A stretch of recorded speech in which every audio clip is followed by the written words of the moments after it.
hormati Ketua Pimpinan Daerah Muhammadiyah Kabupaten Rembang, Pak Kiai Haji Muhammad Ansori Soleh, beserta jajaran PDM Kabupaten Rembang. Yang saya hormati Ketua Pimpinan Daerah Aisyah Kabupaten Rembang, para pimpinan Sabang, Muhammadiyah dan Ortom, pimpinan amal usaha, wabil khusus Mudirul Mahad Kiai Haji Muhammad Huda Asy'ari. Bersyukur kita berada di tengah-tengah acara milad Pondok Ad-Dakwah Muhammadiyah Rembang yang kedua, sekaligus peringatan 1 Muharram 1446 Hijriah. Pengalaman kedua saya naik panggung diiringi Tola'al Badru Alaina. Kemarin di Unisula. Ini kalau di Muhammadiyah ini pertama kali saya. Di Muhammadiyah pertama ini kali saya diiringi Tola'al Badru Alaina. Jadi Bapak Ibu, Tola'al Badru Alaina itu syairnya orang Yasrib, ya. Syairnya orang Yasrib. Saking senenge Kanjeng Nabi, sahabat kerso pindah hijrah menuju Yasrib, maka begitu gembiranya orang Yasrib atas kehadiran Nabi dan sahabat. Saking gembiranya semua orang Yasrib berdiri di gerbang Yasrib menyambut kehadiran Nabi Muhammad Shallallahu Alaihi Wasallam sambil mengumandangkan syair Tola'al Badru Alaina. Bulan purnama telah hadir di tengah-tengah kita. Saking indahnya Kanjeng Nabi digambarkan bagaikan bulan purnama, seperti lagunya Lita Sugiarto kan ya. Saking indahnya Kanjeng Nabi digambarkan bagaikan bulan purnama, Tola'al Badru Alaina. Bulan purnama telah terbit di tengah-tengah kita. Wajaba syukru alaina mada'a lillahida. Itu syairnya orang Yasrib menyambut kehadiran Nabi dan sahabat. La NU karena pakai kaidah fikih al-muhafadzatu ala qadimi sholih waladu bijadidil asla. Memelihara tradisi lama yang baik, mengambil tradisi baru yang lebih baik. Ini tradisinya orang Yasrib. Nah itu nggih, tradisinya orang Yasrib. Sehingga syair ini bukan syairnya NU, syairnya orang Yasrib. Ya, syairnya orang Yasrib. Tapi karena NU menjaga tradisi lama yang baik, maka dijaga oleh NU. Untuk apa? Untuk meniru orang Yasrib, menghormat tamu penting rawuh. Nah itu nggih, saking pentingnya tamu. Bayi baru lahir muter-muter, kemudian juga Tola'al Badru Alaina. Ibarat Nabi baru lahir di Yasrib. Bayi lahir juga sama, disambut Tola'al Badru Alaina. Makhlul qiyam. Maka nanti Tola'al Badru Alaina. Itu dalam rangka al-muhafadzu ala qadimi sholih. Tapi karena Muhammadiyah kadang tidak mudeng usul fikih, nah, aku tuh bingung menyambut tamu, gitu kan? Paling oke tafsir teko, nah itu, oke tafsir teko, itu kan? Bingung, gitu kan? Maka saya apresiasi kepada Pondok Pesantren Ad-Dakwah Rembang yang sudah menamakan dirinya Pondok Salafiyah, nah, gitu.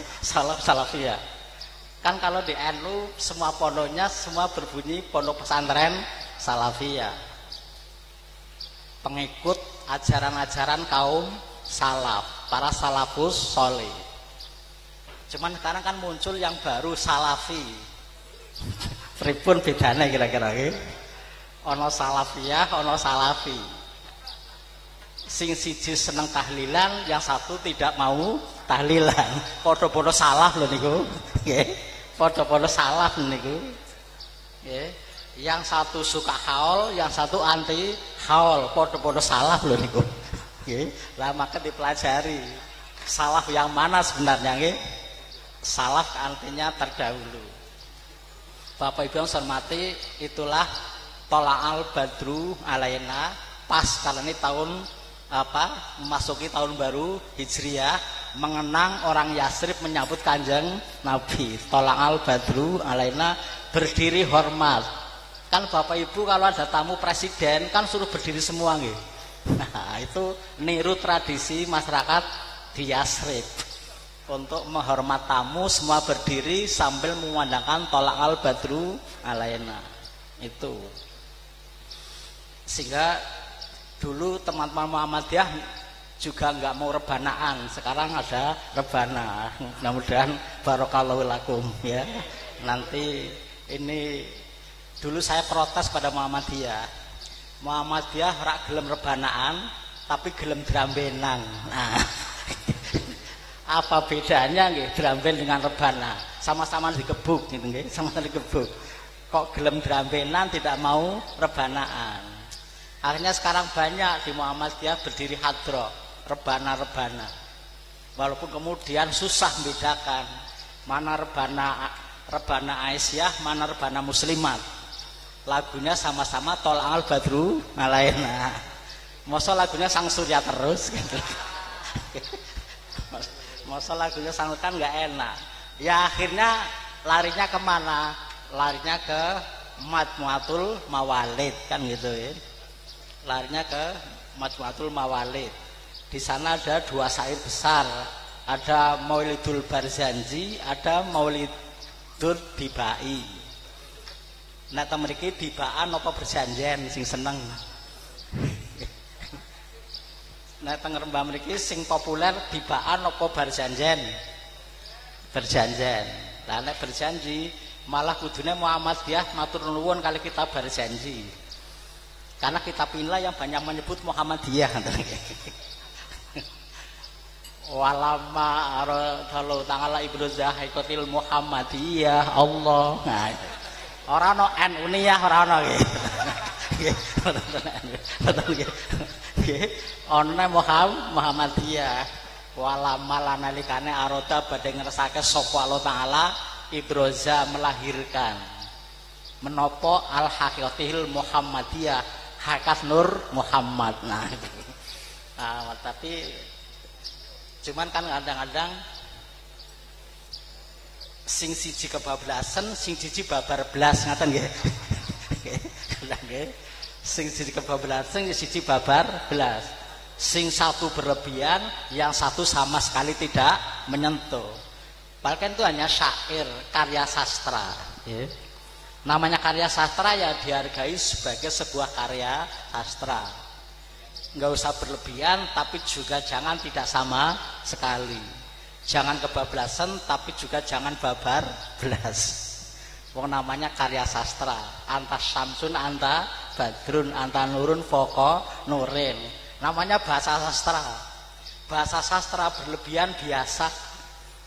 Namanya bahasa cinta.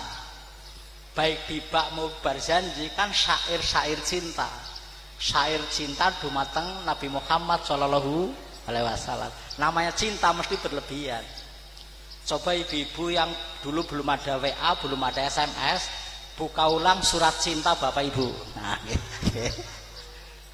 buka ulang surat cinta Bapak Ibu mesti berlebihan. Kaulah segalanya. Berlebihan apa mboten?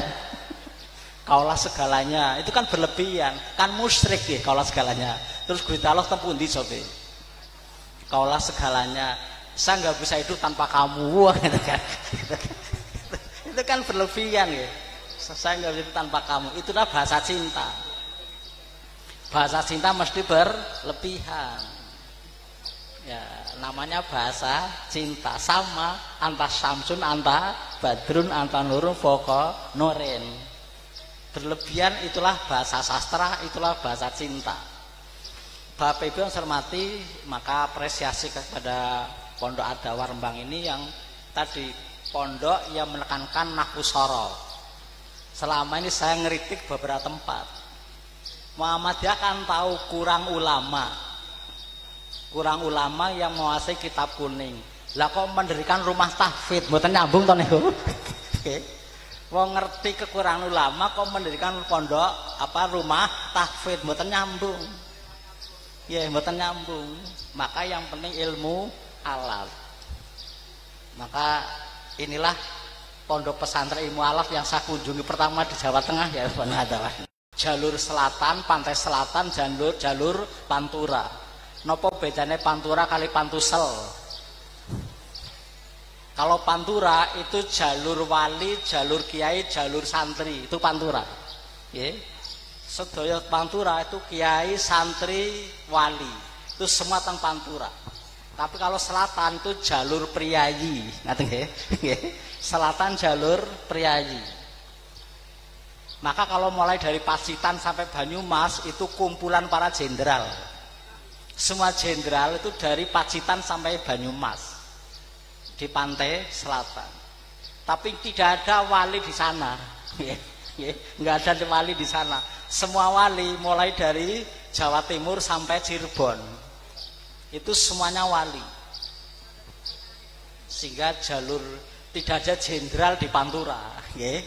Dulu tidak ada jenderal di Pantura, semua jenderal di jalur selatan. Tapi tidak ada wali di selatan, wali semua di Pantura. Inilah jalur wali, jalur santri, jalur kiai. Tapi kalau selatan jalur priayi. Sehingga semua pejabat dulu orang jalur selatan. Menteri-menteri itu orang jalur selatan semua. Hampir tidak ada menteri di jalur wali. Ya, maka ini Rembang yang sudah punya tradisi menghasilkan kiai.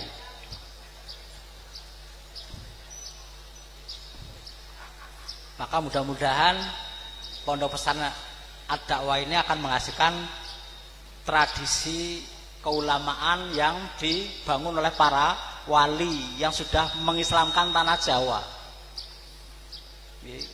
Sehingga islamisasi Jawa Bapak Ibu, islamisasi Jawa itu luar biasa. Ada 4 tingkatan Bapak Ibu islamisasi Jawa. Pertama yang diislamkan oleh Wali Songo untuk Jawa adalah yang pertama diislamkan adalah kerajaannya. Rajanya diislamkan dulu. Maka raja-raja Jawa yang tuduhnya Hindu, Buddha langsung mu'alaf. Sak rajanya, sak kerajaannya langsung mu'alaf. Kalau nggak mu'alaf, kerajaannya hilang. Kerajaannya hilang. Sehingga yang tidak mu'alaf terpaksa harus lari ke Bali. Sehingga orang Bali adalah orang Jawa yang tetap dengan Hindunya, tidak mau masuk Islam, lari ke Bali, sehingga membangun agama di Bali. Sementara Jawa mu'alaf semua menjadi Islam. Sehingga Wali Songo menyampaikan Jawa adalah Islam, Islam adalah Jawa. Orang Jawa yang tidak Islam adalah Jawa yang aneh-aneh ini apa nggih? Wong Jawa kok mboten Islam, Jawa sing aneh. Jawa yang tidak Jawani, itulah yang tidak Islam. Semua Islam. Dan itu luar biasa. Islamisasi Jawa, Jawa adalah Islam, Islam adalah Jawa. Kapan terjadi? Terjadinya kalau versi wayang, versi wayang. Kalau versi wayang itu digambarkan dengan kata-kata sirna ilang kretaning bumi. Nah, jenengan saged mboten nafsiri kata-kata sirna ilang kretaning bumi Bapak Ibu? Pripun maknane sirna ilang kretaning bumi? Sirna pinten Bu? Sirna pinten? 0. Sirna 0, ilang 0, kreta 4, bumi 1. Nah, 0041. Cara bacanya dibalik 1400. Nah, itu 1400 itulah awal islamisasi Jawa. Ini versi wayang, versi wayang kulit. Sirna ilang kretaning bumi.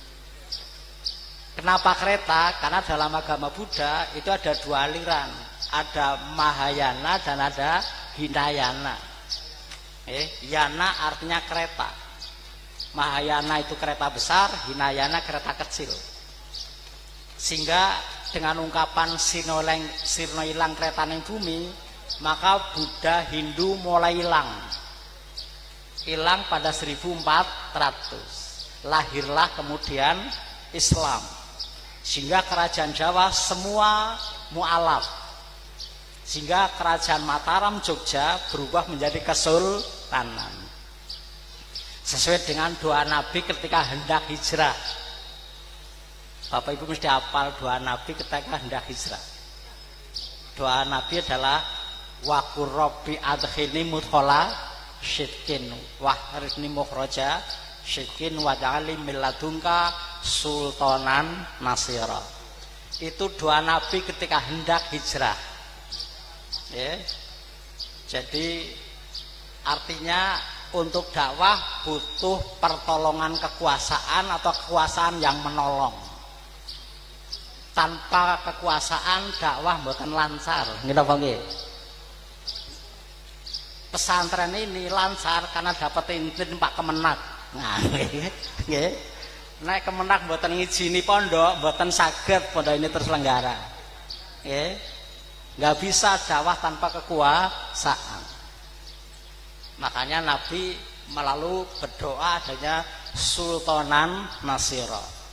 Ada sultan yang menolong. Kanjeng Nabi di Mekah 13 tahun tapi dereng saged membangun umat Islam. Syariah turun di mangke teng Madinah setelah umat Islam bisa dibangun karena dapat dukungan kekuasaan. Maka nanti perintah puasa, perintah zakat, perintah haji semua turun di Madinah. Mboten teng Mekah. Terus puasa Ramadan itu dia turun di Madinah 2 tahun setelah hijrah. Ya, 2 tahun setelah hijrah baru ada perintah puasa Ramadan. Bapak Ibu, nanti 2 tahun lah hijrah nembang puasa Ramadan, perintah puasa wajib. Kan Kanjeng Nabi teng Mekah 13 tahun nggih. Daerah wonten perintah puasa Ramadan. Pertanyaannya, Kanjeng Nabi puasa napa mboten? Bapak Ibu, Kanjeng Nabi puasa apa mboten? Kan garang wonten perintah, Nabi bid'ah kalau gitu nggih. Kan belum ada perintah Ramadan. Pripun Kanjeng Nabi puasa apa mboten? Belum ada perintah puasa Ramadan. 13 tahun beliau di Mekah nggak ada perintah puasa Ramadan. Karena perintah Ramadan baru turun 2 tahun setelah hijrah. Berarti kira-kira 15 tahun Kanjeng Nabi dados Rasul nembe wonten perintah puasa Ramadan. Nah pertanyaannya, Kanjeng Nabi puasa napa mboten? Nah, nek Kanjeng Nabi puasa, Nabi melamalkan sesuatu yang belum ada tuntunannya. Bid'ah napa mboten? Nah, masa Nabi bid'ah? Oke. Nah, kita baca maka teng kitab-kitab. Ternyata Kanjeng Nabi puasa Bapak Ibu. Lalu apa puasa Kanjeng Nabi? Kenapa puasa Kanjeng Nabi? Kanjeng Nabi puasa Asyura.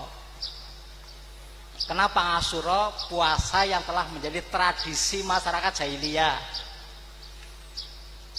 Maka wonten hadise, anna ahlal jahiliyah kanu yasumuna yauma Asyura.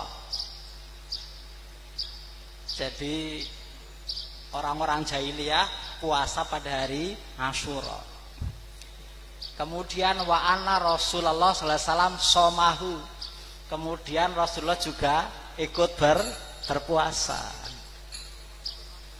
Inilah kenapa kemudian di kalangan umat Islam ada paham agama namanya paham agama tradisionalisme. Paham yang memadukan antara syariat dan tradisi. Ya kemudian dibangun oleh para wali songo, sekarang dipertahankan oleh teman-teman kita dari NU. Memadukan antara agama dan tradisi. Karena pengalaman Nabi Muhammad juga ikut tradisi jahiliyah. Dan nanti banyak lagi Bapak Ibu. Banyak sekali syariat Islam itu adalah tradisi Arab sebelum Islam datang. Maka tadi ada kaidah fikih tadi, al-muhafadzu ala qadimi shalih waladu bil jadidil asla. Masih ada lagi kaidah fikih yang menyangkut adat. Atsabitu bil urfi katsabitu bis syar'i. Itu nggih. Jadi atsabitu bil urfi katsabitu bis syar'i. Ketetapan adat bagikan ketetapan syariah. Nah, itu nggih. Ya. Karena belum ada Sahih Bukhari, belum ada Muslim, maka kemudian para ulama beristihad dengan kemampuannya. Itulah kenapa menghasilkan banyak kaidah fikih. Karena berhadapan dengan tradisi yang berbeda-beda. Ada lagi kaidah fikih, ainama wujidatil maslahatu fatamma hukmullah. Kemanapun kamu mendapatkan kebaikan, maslahat, sebenarnya di sanalah terdapat hukum Allah. Itulah kenapa kemudian Wali Songo memadukan antara syariah dan tradisi. Maka Islamisasi Jawa, Bapak Ibu, pertama rajanya diislamkan. Orang Jawa itu paternalistik, menawi rajanya Islam, kabeh melu Islam. Kalau rajanya Hindu, kabeh melu Hindu. Kalau rajanya Buddha, semua menjadi Buddha. Begitu Sino ilang retaneng bumi, rajanya Islam menjadi Sultan, Sultan Jogja.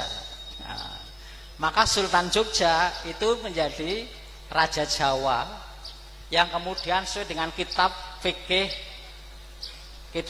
politik kaum Sunni. Nopo kitabe? Mesti wong Rembang mesti hafal nih kitab Rembang kok nggih pusate kitab kok. Ya, kitabe Al-Ahkamus Sultaniyah. Dalam kitab ini dikatakan al-imamah maudhu'ah li khilafatin nubuwah li khirasatidin wasiatati dunia. Imamah, kekuasaan, kepemimpinan suatu yang penting sebagai pengganti tugas kenabian yang bertugas satu mengurus akhirat, dua mengurus dunia.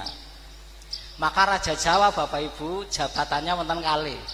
Satu sebagai raja, dua sebagai Khalifatullah Sayyiding Panatagomo. Sehingga Raja Jogja harus muslim, Bapak Ibu, nggak boleh non muslim. Raja Solo harus Islam, namanya Kasunanan, Kasunanan, nggak boleh non muslim, harus Islam.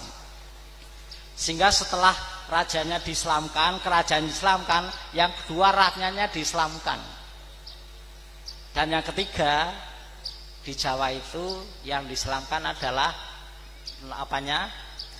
Yang ketiga adalah tradisinya diislamkan. Sehingga tradisinya tidak dibuang tapi dirawat tadi.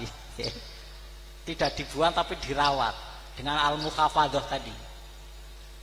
Sehingga tradisi Jawa ditahan, dipertahankan, tapi mantra Jawa diubah dengan kalimat thayyibah. Nah, itu gitu.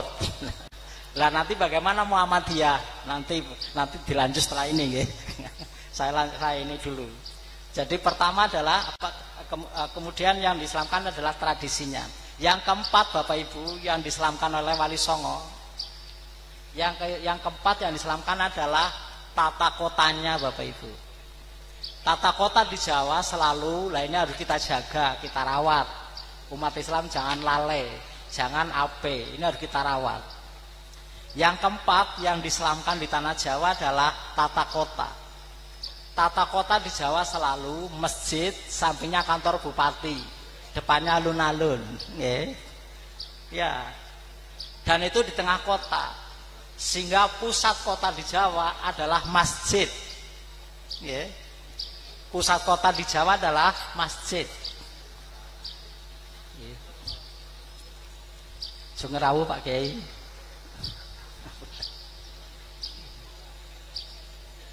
Jadi yang keempat yang diislamkan adalah tata kotanya. Tata kota di Jawa selalu masjid, alun-alun, kemudian kantor bupati.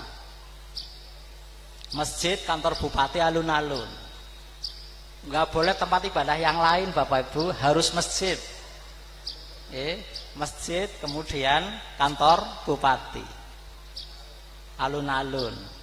Masjid tempat beribadah, berzikir, kantor bupati tempat berpikir. Bupati mikir bagaimana mensejahterakan umat, mensejahterakan rakyat. Alun-alun tempat bertemunya masyarakat, bertemunya rakyat, berhibur, berzikir, berpikir, berhibur. Nah, itu ya. Membangun harmoni kehidupan, berzikir, berpikir, berhibur. Berzikir di masjid, berpikir bupati, mikir rakyatnya. Maka kalau di Semarang kan di Kauman masjid, depannya pasar Johar, alun-alun. Kemudian sebanyak kantor Kanjengan, Kanjeng Adipati. Lah kemarin beberapa wali kota Semarang keliru, alun-alunnya hilang. Kabeh dari pasar Johar, alun-alunnya hilang. Padahal nama jalannya jalan alun-alun, tapi alun-alunnya hilang. Semua jadi pasar. Nah sekarang kita kembalikan Semarang itu, yang semua tadinya pasar, sekarang udah kembali Bapak Ibu, udah kembali jadi alun-alun. Kembali alun-alun, jadi Masjid Kauman Semarang sekarang depannya sudah alun-alun, sampingnya baru pasar. Nah selalu itu pasar tempat bekerja. Nah pasar ini Bapak Ibu bagian dari semangat hijrah. Pasar bagian dari semangat hijrah. Coba Bapak Ibu baca peristiwa hijrah. Peristiwa Abdurrahman bin Auf yang dampingi Nabi ketika hijrah sampai di Madinah. Begitu sampai di Madinah kan namanya orang hijrah itu kan semuanya ditinggal. Hartanya ditinggal, kemudian kekayaannya ditinggal. Sampai di Madinah sudah tidak memiliki harta kecuali sebatas yang dibawa. Maka kemudian orang-orang Ansor di Madinah memberi tawaran. Apa tawarannya Bapak Ibu? Apa tawaran kaum Ansor pada Muhajirin?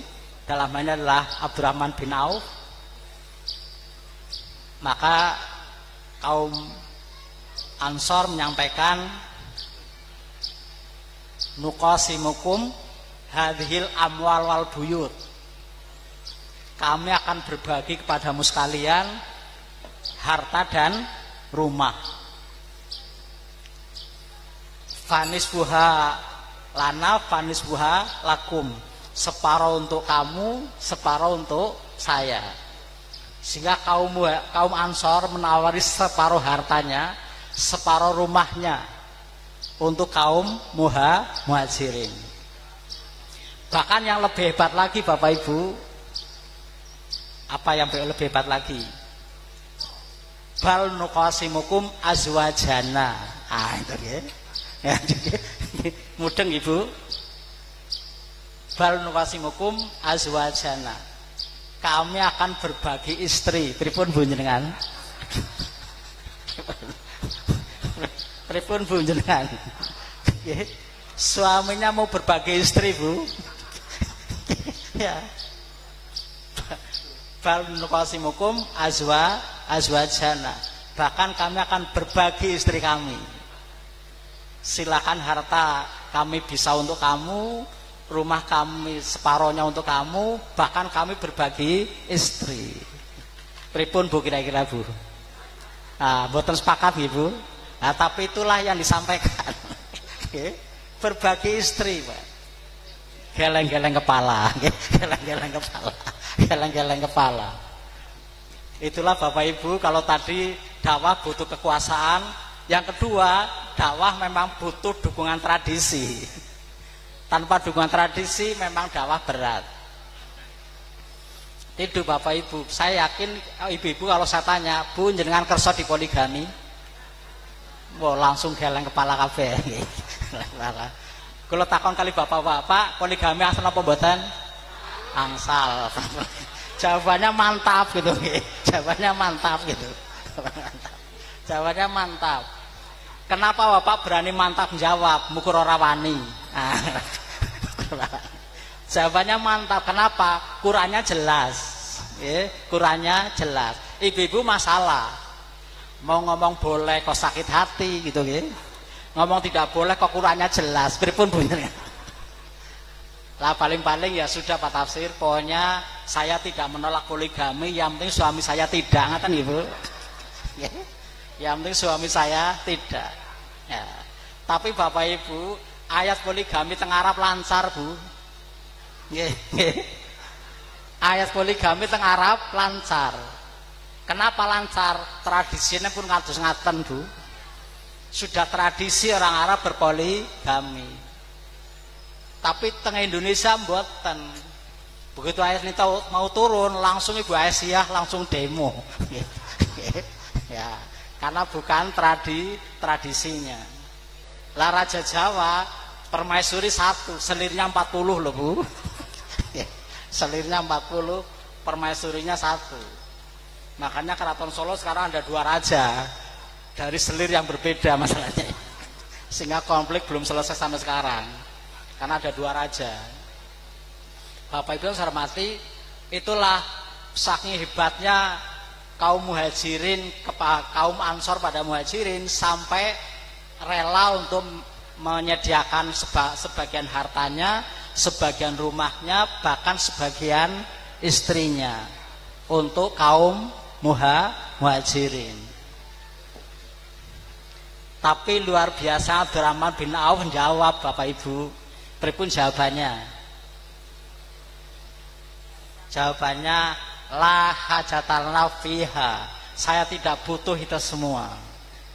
Harta tidak butuh bantuan, rumah tidak butuh bantuan tawaran istri. Tapi tunjukkan kepada kami di mana ada pasar. Duluna ila suq. Sehingga mestinya Muhammadiyah amal usahanya jangan panti asuhan sekarang, tapi pasar. Pasar. Karena dengan pasar, kata muhajirin, natajiru, saya bisa berbisnis, saya bisa bertransaksi. Naktasibu, dan kami bisa berusaha. Sehingga semangat hijrah yang harus kita ambil salah satunya adalah semangat membangun ekonomi. Semangat membangun pasar.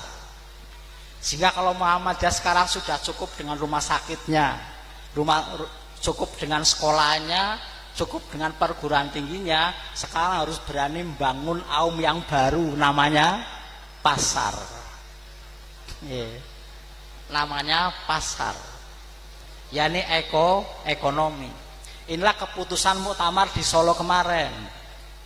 Kita sekarang membangun pilar yang keempat, Bapak Ibu. Setelah mapan di bidang pendidikan, mapan di bidang kesehatan, mapan di bidang sosial, sekarang yang keempat ekonomi. Bapak Ibu bolak-balik bengok-bengok, kita dijajah, ngaten nggih. Dijajah siapa? 9 naga katanya. Dijajah 9 naga. Lawang mereka dari dulu membangun pabrik kok. Dari dulu mereka membangun pabrik, membangun ekonomi. Lah kita panti asuhan gitu. Kita membangun panti asuhan. Mereka sekarang kuat. Mereka punya uang, kita punya kota amal. Gitu nggih. Ya. Mereka punya uang, kita hanya mengedarkan kota amal. Karena yang kita bangun panti asuhan. Maka sekarang kita anggap cukup panti asuhan. Ashumul Islam salah satu. Amunisi Islam itu 3. As-sholah, as-saum, dan as-sholah, asyam, dan az-zakat. Sholat, puasa, dan zakat.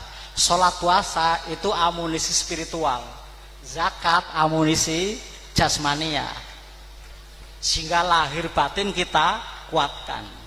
Maka lazismu kita bangun sekuat mungkin sekarang.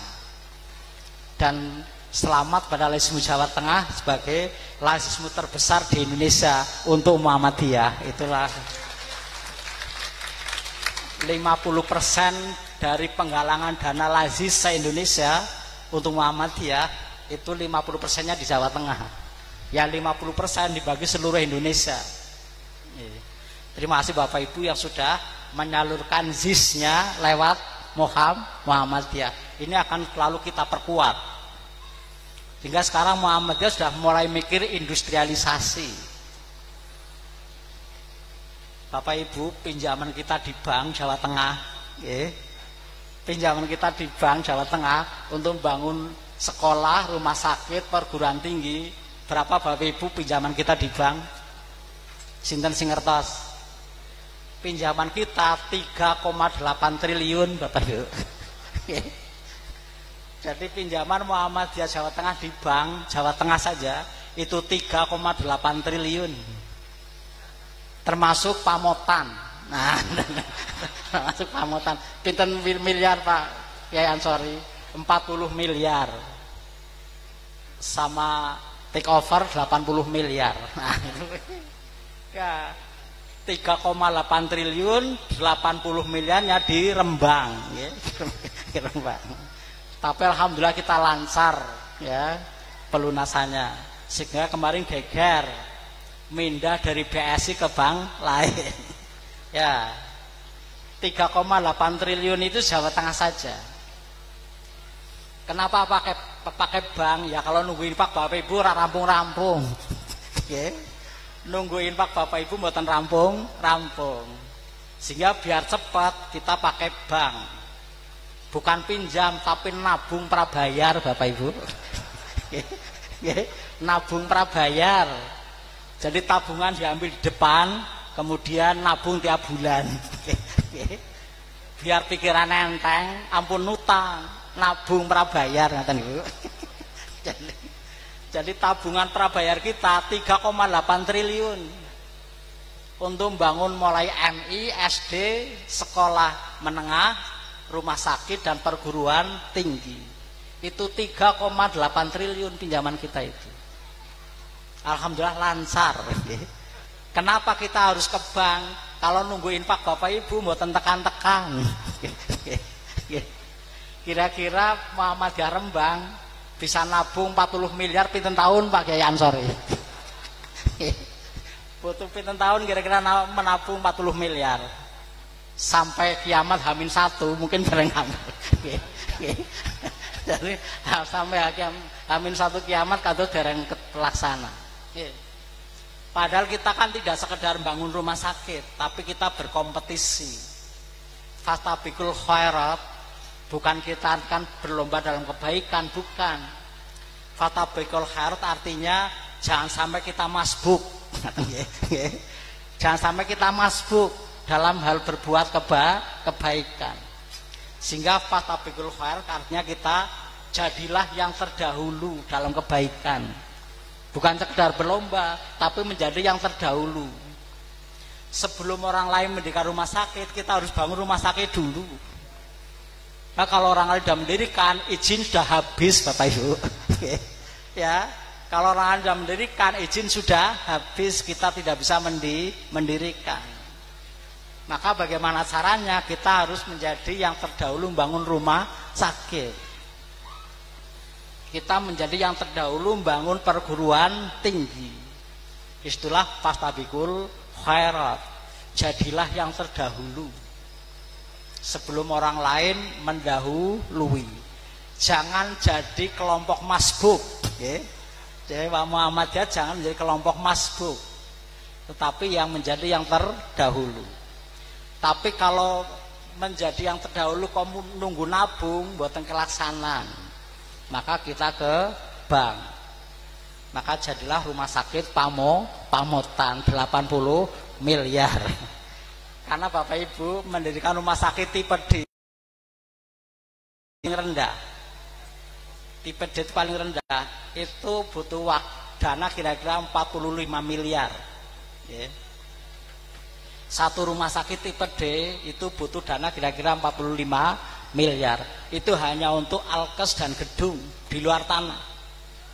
Hanya alkes dan gedung itu 45 miliar. Lah kita di Jawa Tengah punya 52 rumah sakit Bapak Ibu. Kita punya 52 rumah sakit di Jawa Tengah.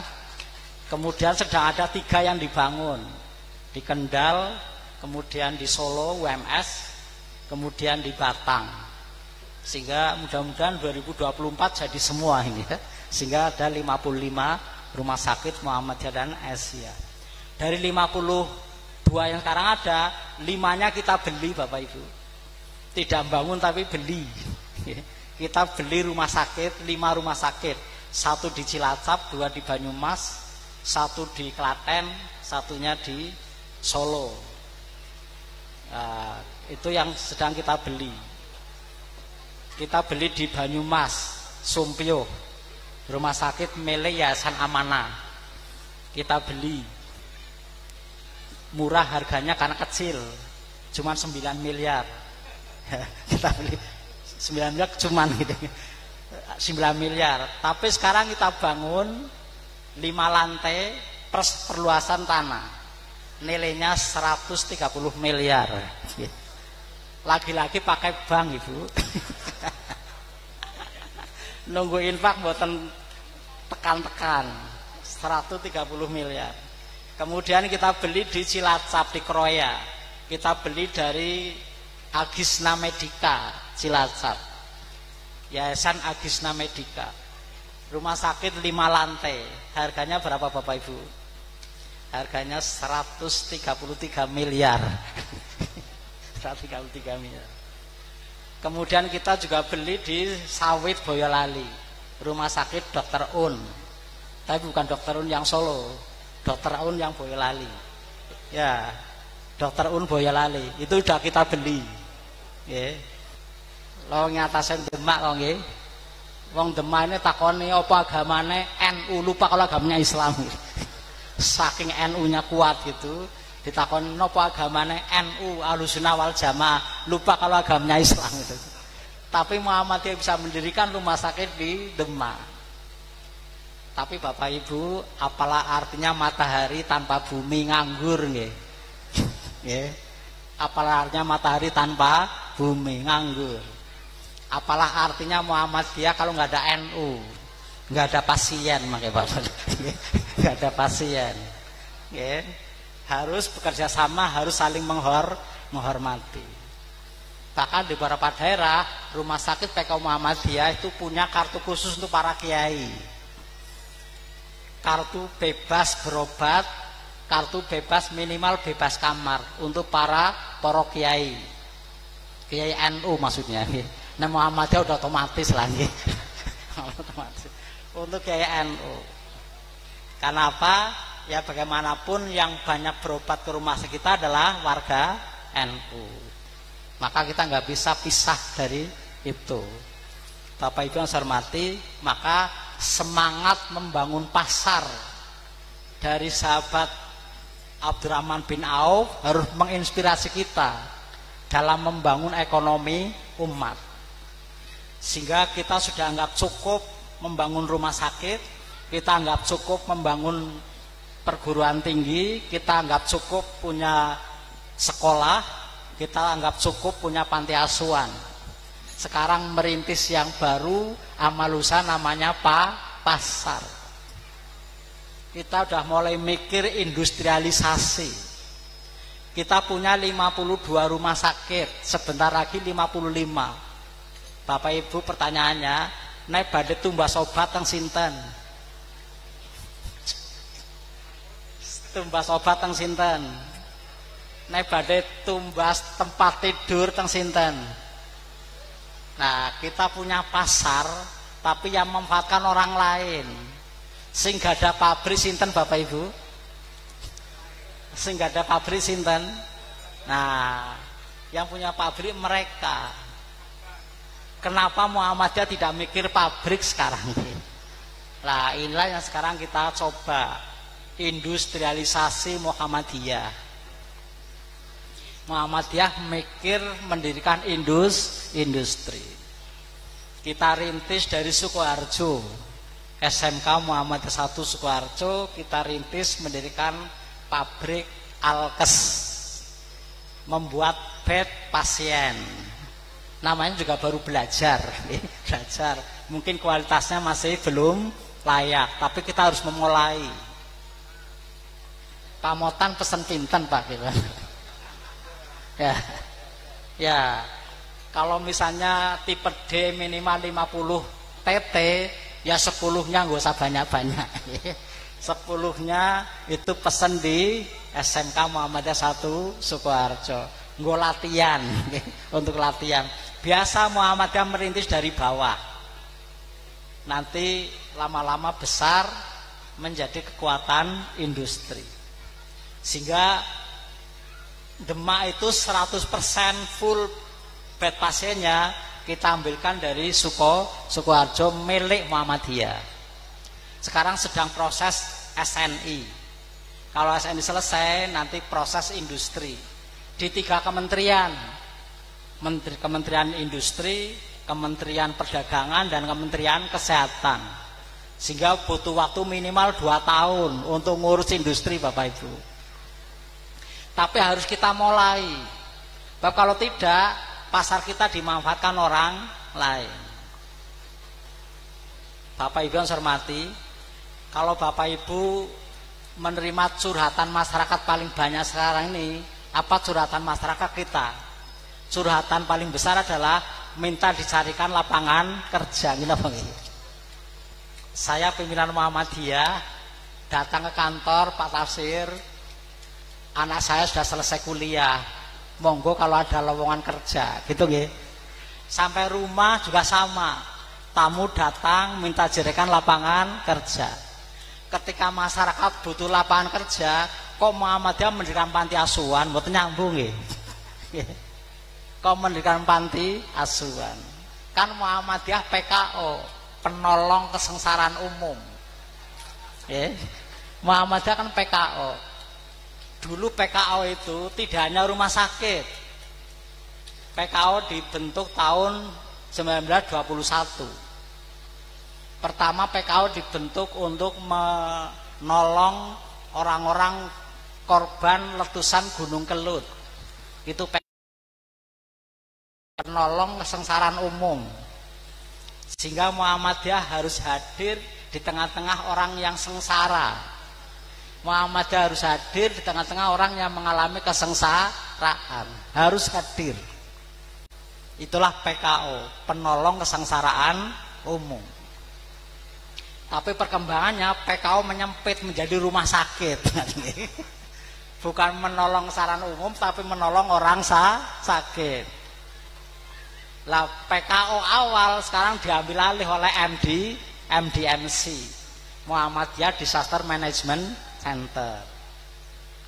Sehingga semangat PKO nggak boleh hilang.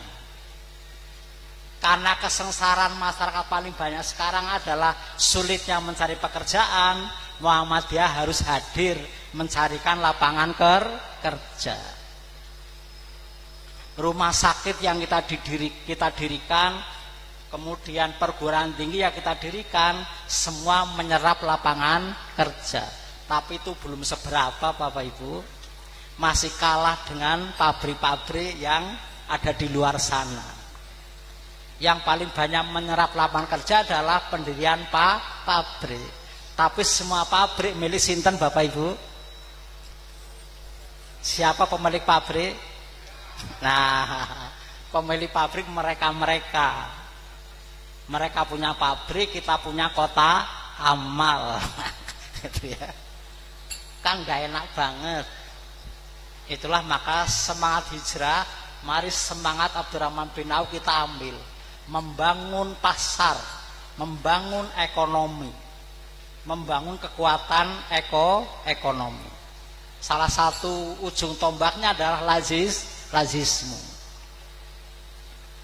Maka Bapak Ibu jangan lupa zakat, infak, dan sedekahnya.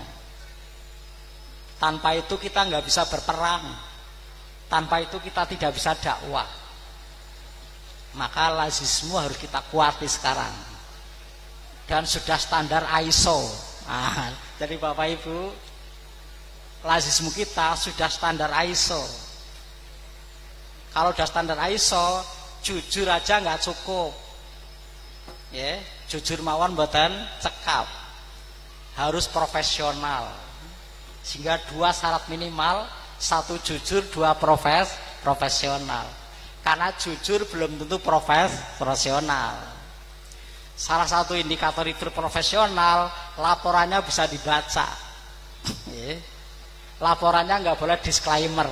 Nah itu ya.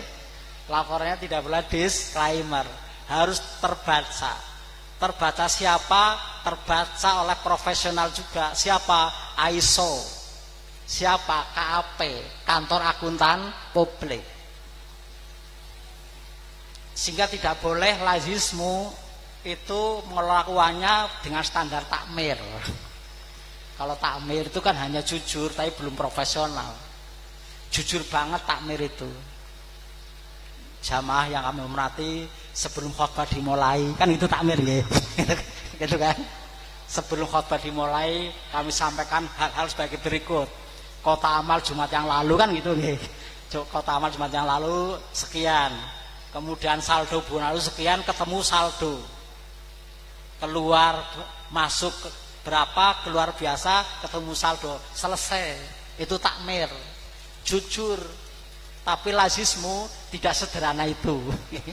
Nah itu, semua harus akuntabel, terbaca oleh kantor akuntan publik yang independen, bukan dari Muhammadiyah. Itulah kemudian lazismu bisa menjadi terpercaya. Dan program andalan kita salah satunya adalah di samping beasiswa tadi juga adalah kurban yang kita kalengkan. Ya, daging kurban yang kita kalengkan. Rembang dapat berapa kemarin penggalangan dana Idul Adha untuk kaleng? Nah, bisa beli sapi 280 ekor. Tapi sayangnya Bapak Ibu, 280 ekor sapi ini belum bisa dinikmati orang Jawa Tengah. Belum bisa dinikmati orang Jawa Tengah. Kenapa? Karena pabrik pengolahannya nggak ada di Jawa Tengah. Pabrik pengolahan rendang dalam kaleng itu belum ada di Jawa Tengah. Adanya di mana Bapak Ibu? Adanya di Bali. Sehingga kita ngolah di Bali, diolah oleh Pronas, BUMN yang mengolah daging dalam kaleng. Sehingga korban kita sebagian kita kalengkan. Itu bisa bertahan 2 tahun. 200 gram per kaleng, satu sapi bisa untuk 400 kaleng. Kita siapkan untuk kemanusiaan bencana alam. Kita kirim ke Palestina, kita kirim ke Filipina, kita kirim ke musibah-musibah yang ada di Indonesia. Sehingga kita bencana alam tidak hanya mie dan air mineral gitu ya, tapi ada lauk. Sehingga kita sengaja sudah langsung jadi siap santap dalam bentuk rendang. Sehingga 5,7 miliar tahun ini, mudah-mudahan tahun depan kita naikkan menjadi 7 miliar atau minimal 6 lah ya, sudah mendekati kan 5,7, sehingga tahun depan minimal 6 miliar untuk program rendangmu, daging kurban yang kita kalengkan. Sehingga daging kurban yang kita miliki tidak habis hanya ketika Idul Adha di masyarakat setempat, tapi kita kirim ke berbagai negara di dunia yang sedang mengalami musibah dan juga kelaparan. Itulah manfaat terobosan kita untuk membangun daging kurban yang kita kalengkan. Ini salah satu program andalan di lazismu. Saya lupa belum ngecek Rembang dapat berapa ya kemarin. Ada semua daftarnya itu. Pokoknya akumulasinya 5,7 miliar untuk se-Jawa Tengah sudah kita kerjakan dan sudah jadi. Bapak Ibu tinggal menerima pengiriman sepertiga dari kaleng yang ada bagi Bapak Ibu yang kurban lewat program rendangmu. Bapak Ibu yang saya hormati, maka sekali lagi mari semangat membangun pasar kita kembangkan di Rembang, Muhammadiyah Rembang. Kalau punya tanah kosong, nggak usah mendirikan panti asuhan lagi nih Bapak Ibu. Kita bangun pasar. Sekarang cari pekerjaan jadi ASN susah. Jualan di pasar kiosnya sampun habis. Mendirikan toko butuh modal besar. Yang paling mudah adalah jualan di pasar tradisional. Pasar tradisional kiosnya sampun telas. Nah, Muhammadiyah harus hadir mendirikan pasar tradisional. Kalau pasar supermarket malah nggak laku nih. Yang laku pasar tradisional. Inilah salah satu program kita sekarang. Setelah selesai ibaratnya kita mapan di bidang kesehatan, kita mapan pendidikan, kita mapan sosial, sekarang kita bangun yang keempat, yakni pilar keempat, yakni ekonomi. Salah satunya diilhami oleh semangat hijrah Abdurrahman bin Auf tadi. Saya tidak butuh bantuan harta, saya tidak butuh bantuan rumah, saya tidak butuh bantuan istri, tapi saya butuh di mana ada pasar. Kira-kira ekonomi Rembang yang berkuasa umat Islam atau umat lain? Coba. Ekonomi Rembang yang berkuasa umat Islam atau umat lain? Umat lain. Kok bisa nggih? Kok bisa? Kita kadang-kadang sedih. Jawa itu pusat jamu, nggih. Jawa pusat jamu. Kalau tetakon sing punya pabrik jamu sinten? Nggih. Sing gak ada pabrik jamu sinten? Lah katanya Jawa. Kok punya pabriknya bukan orang Jawa? Kalau takon ibu-ibu, kebaya niku Jawa napa bukan Jawa? Kalau ngomong kebaya identik kali sinten? Pemilik kebaya paling hebat di Indonesia sinten? Ane Avanti. Ane Avanti sinten, Bu? Ane Avanti sinten? Ane Avanti adalah pemilik branding kebaya paling besar di Indonesia. Kebayanya milik Avanti paling murah Bapak Ibu 20 juta rupiah. Paling murah loh niku. Paling murah 20 juta kebaya produk Ane Avanti. Ane Avanti Aisyah napa muslimat, Bu? Ane Avanti muslimat napa Aisyah? Bukan muslimat, bukan Aisyah. Ya. Dan bukan orang Jawa. Kok bisa ya?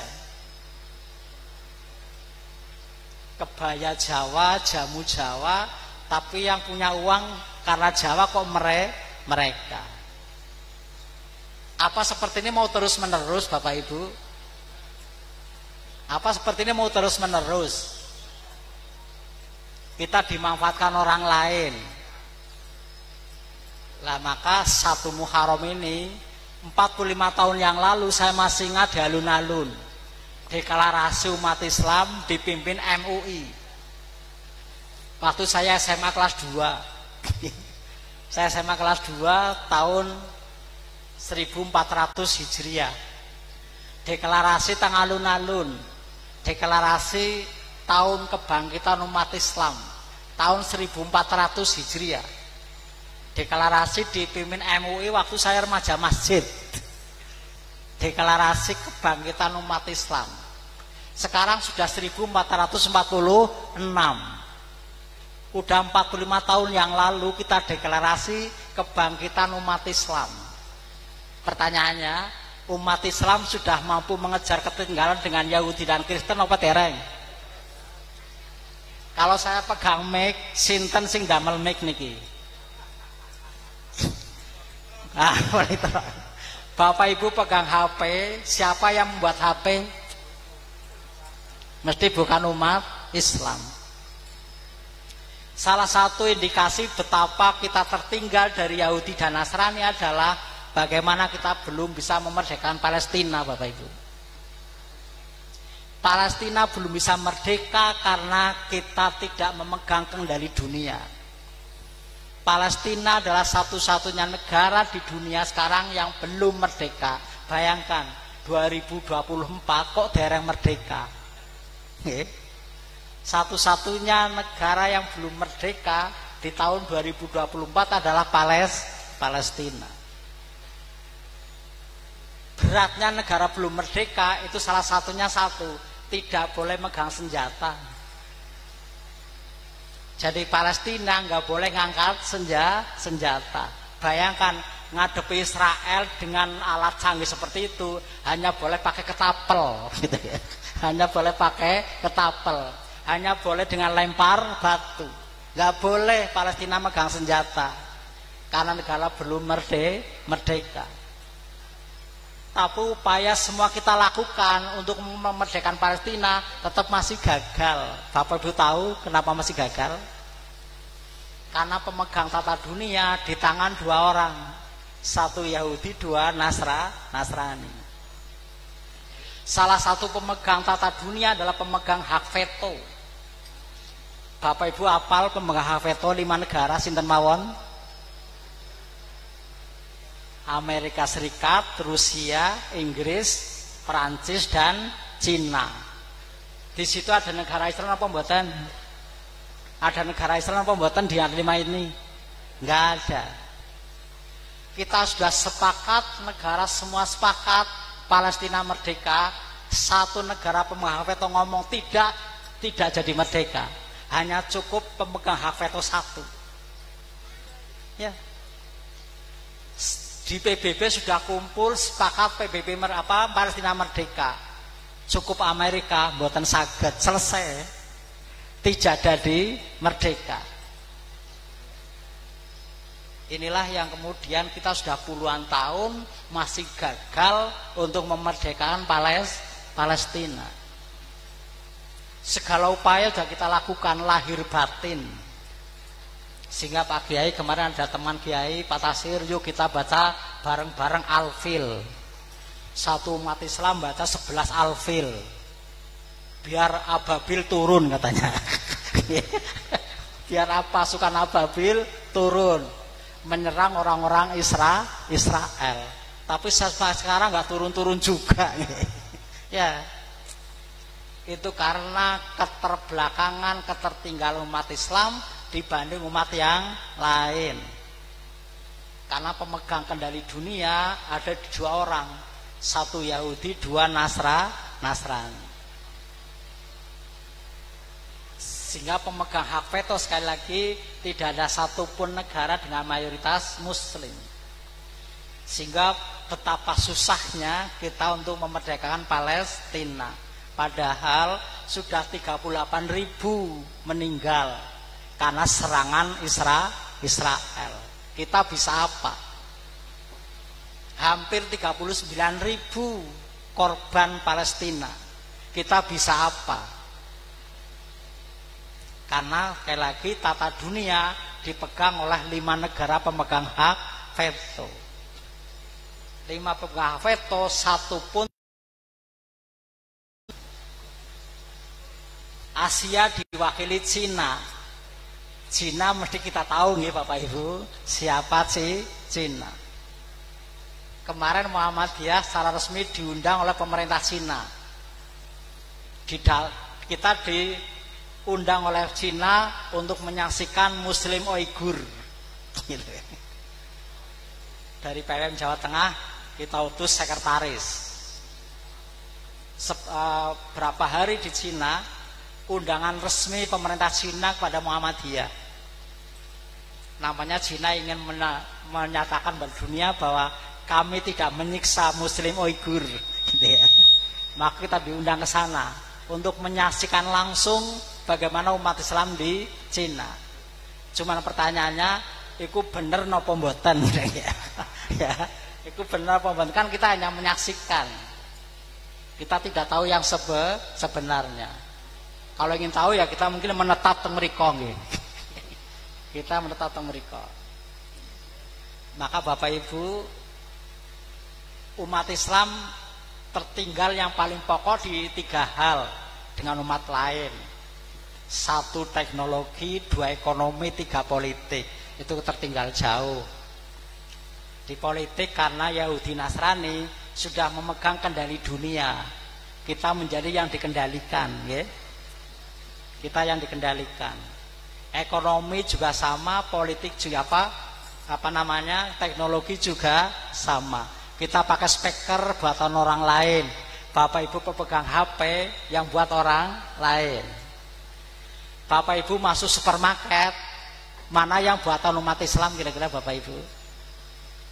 Kira-kira kalau kita masuk supermarket menemukan suli 5 apa mboten? Bapak Ibu, Bapak-bapak, kita masuk supermarket menemukan suli 5 apa mboten? Suli 5 hanya di pengajian Muhammadiyah nih. Ya tapi lumayan lah nggih, lumayan daripada tidak sama sekali. Tapi kapan ini masuk ke supermarket menyaingi Aqua, menyaingi Le Mineral? Kita ngomong boykot, tapi gantinya nopo? Kita ngomong boykot. Lah kabeh isine boykot kabeh, oke? Coba. Kita mau ngomong boykot, tapi masuk supermarket, ternyata yang di supermarket boykot semua. Napa mboten siot belanja jenengan? Napa mboten siot belanja jenengan? Ya, artinya mari Bapak Ibu sekali lagi semangat Abdurrahman bin Auf bahwa kita butuh membangun pasar. Mari menginspirasi Muhammadiyah dalam membangun Muhammadiyah abad keduanya. Setelah selesai sekali lagi, kita perguruan tinggi sudah punya 27 di Jawa Tengah. Sudah ada 13 universitas Muhammadiyah di Jawa Tengah. Sebentar lagi akan 14 karena sedang proses Brebes. Universitas Muhammadiyah Brebes, tinggal nunggu SK. Sebentar lagi lahir Universitas Muhammadiyah Brebes. Rembang nggak usah mikir universitas, lampun nggih, pasar mawon nggih. Karena PP Muhammadiyah sudah tidak mengizinkan berdirinya perguruan tinggi Muhammadiyah di Jawa Tengah. PP sudah menutup. Pimpinan pusat Muhammadiyah untuk Jawa Tengah hanya boleh naik kelas, hanya boleh merger, tapi tidak boleh mendirikan perguruan tinggi baru. Sudah dianggap cukup 27. Dari 27 itu 13-nya universitas. Sudah cukup, PP nggak mengizinkan lagi. Sudah kita cukupkan, sekolah kita cukupkan, yang lain kita anggap cukup. Tapi rumah sakit masih boleh. Bagian sorry, rumah sakit masih terbuka selama perimbangan antara tempat tidur dan jumlah penduduk, tetap masih boleh. PP masih mengizinkan kita mendirikan rumah sakit, tapi perguruan tinggi sudah tutup. Maka PP Muhammadiyah berharap kepada seluruh jajaran Muhammadiyah sekarang kita membangun pilar keempat, yakni ekonomi. Semangat hijrah sahabat Abdurrahman bin Auf mari kita wujudkan di Muhammadiyah Rembang. Tanah-tanah kosong yang ada nggak usah untuk mendirikan panti asuhan, tapi membangun pasar, membangun pabrik, membangun usaha yang menyerap lapangan kerja. Karena inilah kesengsaraan masyarakat yang paling banyak sekarang, yakni minta dicarikan lapangan kerja. Kira-kira berapa pengangguran di Indonesia? Orang miskin Indonesia menurut versi pemerintah 7,2 juta orang. Berarti pengangguran lebih dari itu. Nah, Muhammadiyah sekali lagi harus PKO, penolong kesengsaraan umum. Maka Muhammadiyah harus hadir di tengah-tengah masyarakat yang butuh lapangan kerja. Lapangan kerja bisa dipecahkan lewat industrialisasi. Maka Muhammadiyah sekarang pilar keempat sebagai keputusan Muktamar Solo adalah membangun pilar ekonomi, dan berharap ini bisa diwujudkan mulai dari Rembang, dan saya yakin Muhammadiyah Rembang bisa untuk melakukan itu. Terima kasih. Wassalamualaikum warahmatullahi wabarakatuh.